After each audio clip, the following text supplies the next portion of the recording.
Alright, let's talk about polar coordinates. So polar coordinates, unlike rectangular coordinates, that's what you're most familiar with, the x and the y in a rectangular grid. Polar coordinates use distance and direction, where r is the distance and theta is the angle. So theta is actually, that angle is going to give us the direction. And so let's just talk about, or look at what a graph of one of these looks like. So if we're talking about r and theta here, really what we're looking at is a graph. And I'm going to draw the x and y axis just for points of reference, because we know that theta, our angle, if it's negative, we're going to be going clockwise. If it's positive, we're going to be going counterclockwise. And then our r is going to be our distance. So I'm going to start at the origin, and your book calls that point O.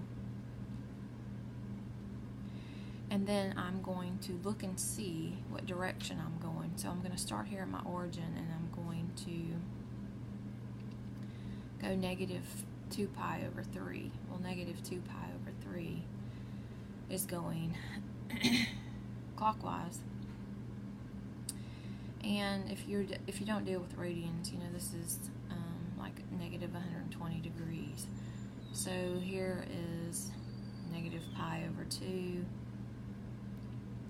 and then about 30 more degrees. So I'm going to about right here as far as my angle goes. Alright, so I'm going that way. Alright, and then I'm going to mark that point. I believe your book calls that point P. Alright, so this is just giving me a polar coordinate. And really what I could do is, I know the distance, or r, is 3. I can mark it off like that. Or if you've seen polar grids, then you've seen the circles drawn in. So I've got a unit circle, and then I could just keep going there, and then on that graph indicate that this distance is 3. Alright, so that's what I'm looking at here. So that is where that point is. Alright, now let's go ahead and do 12 before I do number 9. Then I'm going to go back to number 9, so I'm going to scoop that up. Alright, so we're doing the same thing here. Like I said, I'm going to use a reference there. I've got an origin, and my angle is positive, so I'm going counterclockwise. 3 pi over 4. Well, we know 3 pi over 4. There's pi over 4, 2 pi over 4, 3 pi over 4. So I'm going to mark that point right there. We know this distance is 2, and I didn't draw that to scale, but I went ahead and just to make sure that you know, or you've got to give some indication that that distance is 2. Okay, you don't have to draw the circles. You don't have to draw the rectangular coordinates. Like I said, I just use those for my point of reference. Alright, now this isn't that bad. The only tricky part is you have to be very careful if you have a negative radius, which I guess intuitively doesn't make that much sense. But all you're doing differently here is we're still starting at an origin, and I'm going to go 4 pi over 3, which means now you know why I have these things drawn just for a point of reference. So if I go 4 pi over 3, going all the way to about right there, that's where my angle is. Alright, now the thing about a negative radius is you go to where the direction that you're supposed to be going, and then if it's negative, you go the opposite direction. Alright, so I would actually mark my point right there. And if I filled in my circles there, just so you can see what's going on. just to make sure you understand that this distance is 2, and since it was negative, I went counterclockwise, just like my angle tells me. It's a positive angle, so I went counterclockwise 4 pi over 3, or 240 degrees, and then instead of drawing my distance that direction, I go the opposite direction if my r is negative. Okay? Alright, now let's talk about, and it certainly aren't. So if I told you to plot a point using your knowledge of rectangular coordinates, you would just come along here and hopefully you would say, well, I've got an ordered pair. I'm starting on my origin, and then if I were plotting a point, I would go to the left or the right. I would do my x value and then my y value. So I would go over x value, up or down y value.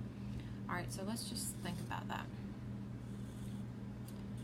So I've got a point at the origin, and then I'm looking at this point right there. Alright, so in rectangular coordinates, that would just be x, y, my ordered pair, over x, up y.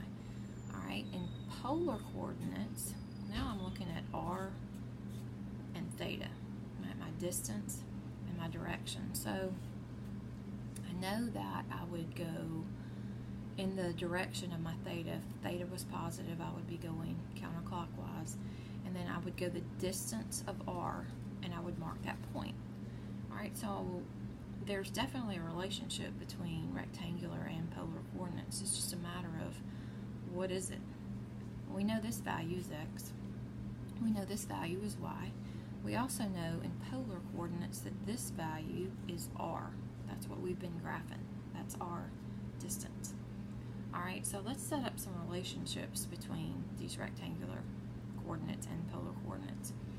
So if I'm looking at this, let's try to figure out what x is. Actually, let's go with what we know.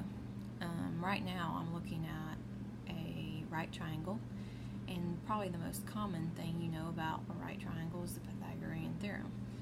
Well, based on the Pythagorean Theorem, I know that x squared plus y squared is going to equal r squared. So that's going to be helpful. There's definitely a relationship between r and x and y. Alright, what about theta? Well, I know that y is my opposite, and I know that x is my adjacent, and I also know that trig ratio is the tangent of theta. So I know the tangent of theta is going to equal y over x. So there's definitely a relationship there between theta and x and y.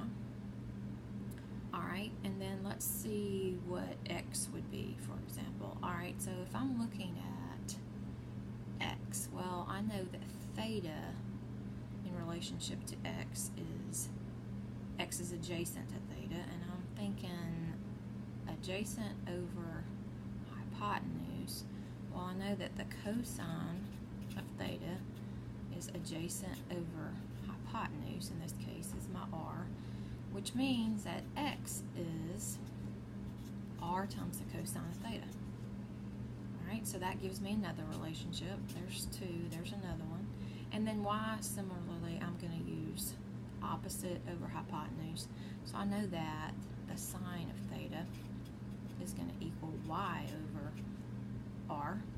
So y is going to equal r times the sine of theta. Okay? And that's just getting the relationship between what I know and what these polar coordinates are. Alright, so let's go ahead and